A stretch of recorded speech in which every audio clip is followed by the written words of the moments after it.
Hi there, I'm Helen, and in this video I'd like to share with you a little bit more information about hypnosis and hypnotherapy so that you've got more of an understanding about what it's all about before you come along to your first appointment with me.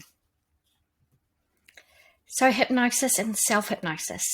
First up, I really want you to understand that it's a very normal, natural state that you already have heaps of experience with. It's a state where you're fully aware and in control, and just like you're listening to me now, you'll be able to hear my voice just like an ordinary conversation and recall about the same amount as you would from an ordinary conversation. Now, nobody can hypnotize you because you allow yourself to go into this state. So therefore, all hypnosis is self-hypnosis because you allow yourself to go into this very normal state of focused attention and relaxation.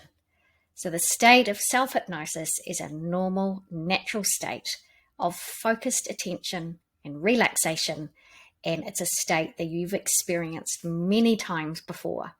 So some of the times that you've experienced this state have been times when you've been drifting off to sleep. You know those nights where you lie there and you might be aware of the rain on the roof or the wind in the trees or some traffic passing, and you're starting to drift off, and the next thing you know, you're waking up. Same state, that state of in between wide awake and asleep.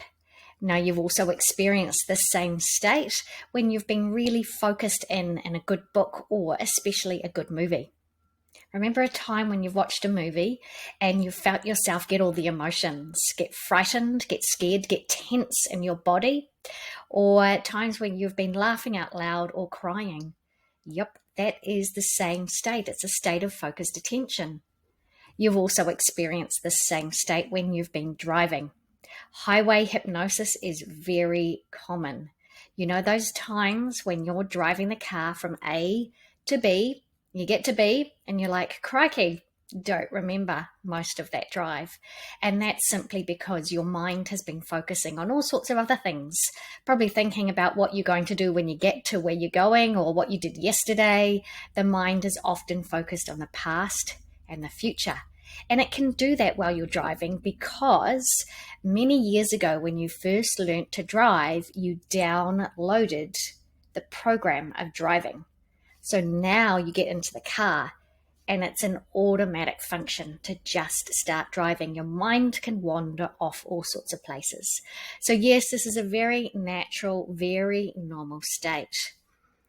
Now, what it can often feel like. Now, this is a question I'm often asked, what's it going to feel like? And it can feel like your mind is completely alert and aware. It might feel like parts of your body are asleep. I think the most important thing to understand is there is not one type of hypnotized sensation. You might notice a mild sense of relaxation as you're sitting there listening to me. It might feel like a deep relaxation. It may be the same type of experience that you've had at the end of a yoga session or when you've done some meditation. It might be that parts of your body feeling light, parts are feeling heavy, a drifting, a dissociated or a floating feeling. It may even be the miraculous feeling of just sitting in the chair listening to me. So there's no right and there's absolutely no wrong. It's still working for you. And so then during our exercises that we do together, there might be times where you find yourself becoming really deeply interested in what I'm saying. There's also going to be times where your mind wanders off to who knows where, and really who cares. You'll respond to the sounds that you need to. You'll respond to the suggestions that you need to. And you'll also find that sounds that you don't need to respond to, so if there's any background noise, they'll just fade away. Now, it's in this state of focused attention, it's in this state of relaxation where the magic happens, and it's in this state where we have access to what's known as our subconscious mind. Here's a fantastic little picture here that I use all the time. This is a picture of an iceberg. Now, this picture represents our minds. The top part of the iceberg there, that represents our conscious mind, our creative mind, the rational, logical, argumentative mind, the mind that weighs things up and argues back. Now, that's only a small part of the iceberg. What lies beneath is so much more. And what lies beneath represents our subconscious mind.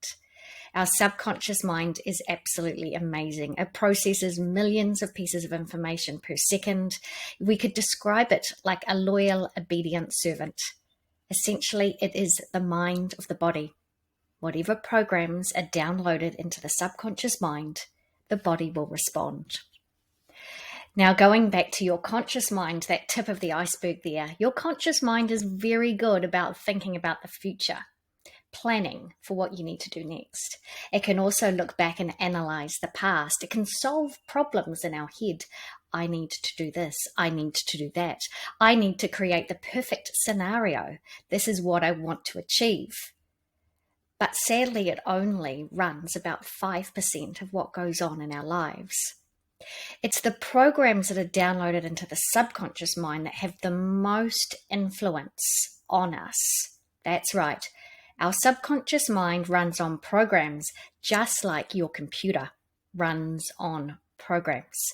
Whatever we download into the subconscious mind is going to have the most influence on our lives. The subconscious mind is also the center of all our memory.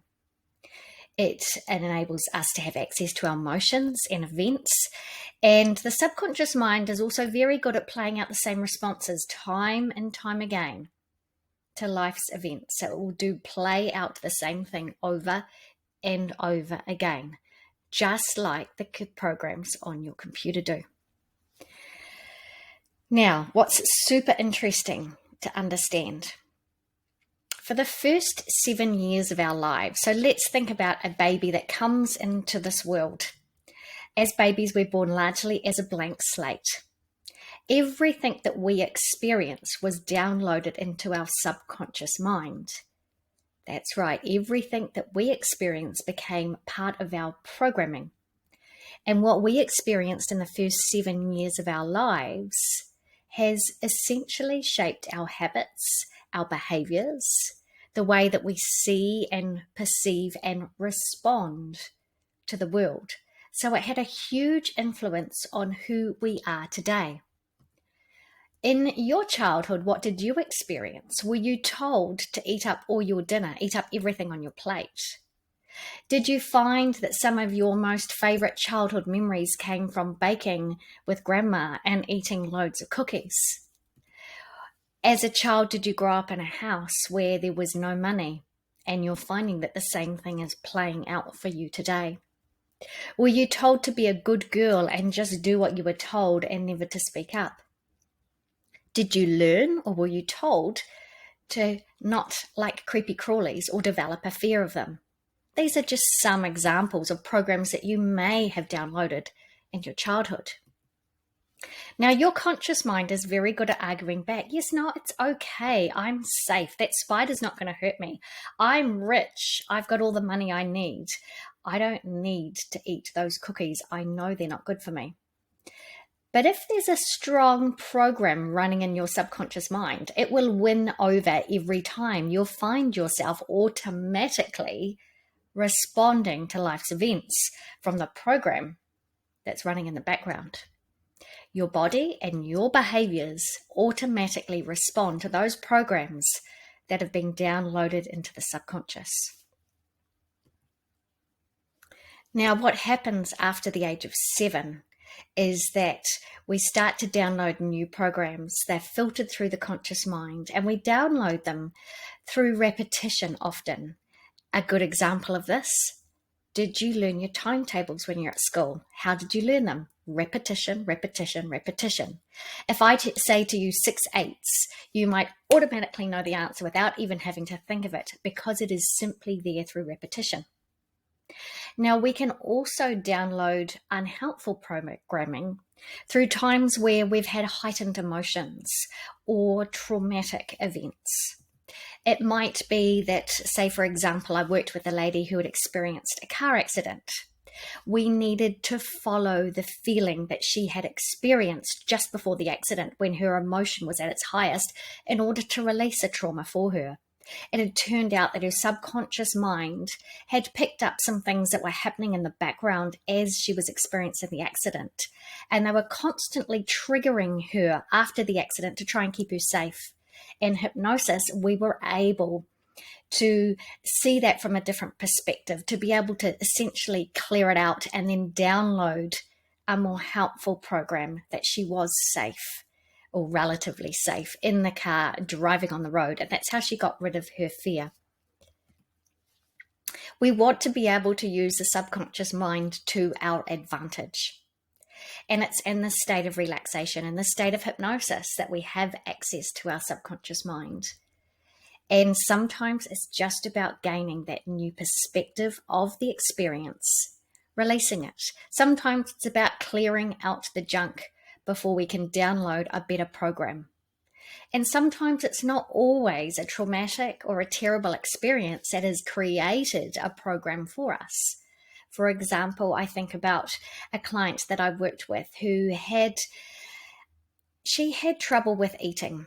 She had unhealthy eating habits. It was emotional eating. And what we needed to do was follow that feeling back to a time where she was much younger. We found it. It related to something that was completely, you would never think that it was related to an eating problem. It was a time when she'd fallen off her bike. We released that feeling. When we released that feeling, she was free of that feeling that caused her to overeat. And she went on to completely change her eating habits and lose many, many kilos of weight and completely change her life. Another example of how the mind can work and how we can hold on to certain programs came from a lady that experienced a sudden onset of a fear of flying. Now, what had happened was this had been triggered at a time where she left her young son with her mother to go off on holiday. The leaving of her son triggered a previously suppressed memory of when she was young herself and her parents were arguing and they were about to separate. When we were able to go back, release that feeling, reprogram it in a different way, she completely let go of her fear of flying. Our mind is very interesting sometimes. So we can use this to our advantage to help release the programs that no longer serve us and download more helpful programs.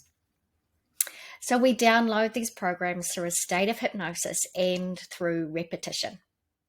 Hypnosis and repetition allows us to download the new programs, the new ideas, the new beliefs, the behaviors, so that what you want to have happen, is it that you want to lose weight? Is it that you want to give up smoking? Is it that you want to feel free of anxiety, free of fear? Is it that you want to feel more confident? That this thing can become an automatic response and that it becomes easy. And that's what I really want for you, to help you make these changes easy. So I hope that helps to explain a little bit about what hypnosis and hypnotherapy is all about. Of course, please contact me if you've got any further questions. And obviously, we can go over things in a lot more detail in our first session. I would like to leave you with the thought that you have everything you need within you to achieve success. Sometimes we just have to clean out the junk first and download some new programs. So I look forward to seeing you soon.